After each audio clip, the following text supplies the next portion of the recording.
மக்களவை தேர்தல் முடிவுகளையொட்டி அமைய உள்ள புதிய ஆட்சிதான் இந்திய நாட்டின் விடியல் ஆட்சியாக அமையும் என தமிழ்நாடு காங்கிரஸ் கமிட்டி தலைவர் திரு செல்வ பெருந்தகை தெரிவித்துள்ளார். உப்பு சத்தியாகிரக போராட்டம் நடைபெற்றதன் 94வது ஆண்டின் நினைவு நாளையொட்டி வேதாரண்யம் வடக்கு வீதியில் சர்தார் வேதரத்தினம் பிள்ளை நினைவு வளைவில் தொடங்கி 4 கிலோமீட்டர் தூரத்தில் உள்ள அகஸ்தியர் பள்ளி வரை பேரணி நடைபெற்றது. பேரணியின் நிறைவில் அங்கிருந்த உப்பை அள்ளி உப்பு சத்தியாகிரக நினைவு ஸ்தூபியில் மலர் தூவி மறைந்த தியாகிகளுக்கு மரியாதை செலுத்தப்பட்டது. இதனைத் தொடர்ந்து தேசபக்தி பாடல்கள் இசைக்கப்பட்டது.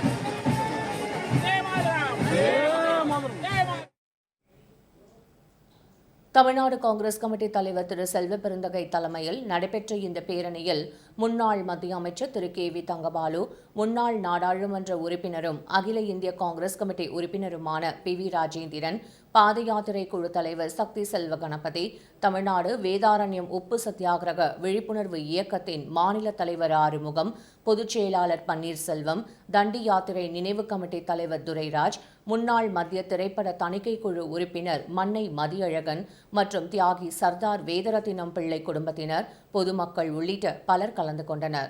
பின்னர் செய்தியாளர்களிடம் பேசிய திரு செல்வ பெருந்தகை, பிரிட்டிஷ் ஆட்சியை விட மோசமான வரி விதிப்புகளை பிரதமர் மோடி அரசு விதித்துள்ளதாக குற்றம் சாட்டினார்.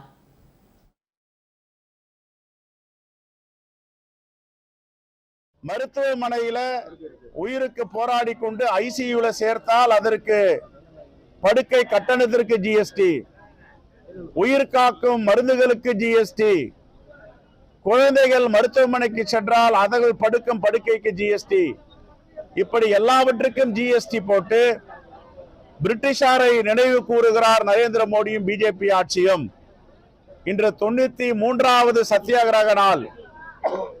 93 ஆண்டுகளுக்கு பிறகு எப்படி இந்த நாட்டுடைய விடுதலைக்கு வித்திட்டார்களோ, இன்று 93வது ஆண்டு நரேந்திர மோடியுடைய ஆட்சியை அகற்ற வேண்டும், பாசிச ஆட்சியை இந்த தேசத்திலிருந்து அகற்ற வேண்டும், இந்திய மண்ணை காப்பாற்ற வேண்டும், இந்திய அரசியலமைப்பு சட்டத்தை பாதுகாக்க வேண்டும் என்று காங்கிரசார் என்ற உறுதிமொழி எடுத்து இருக்கிறோம்.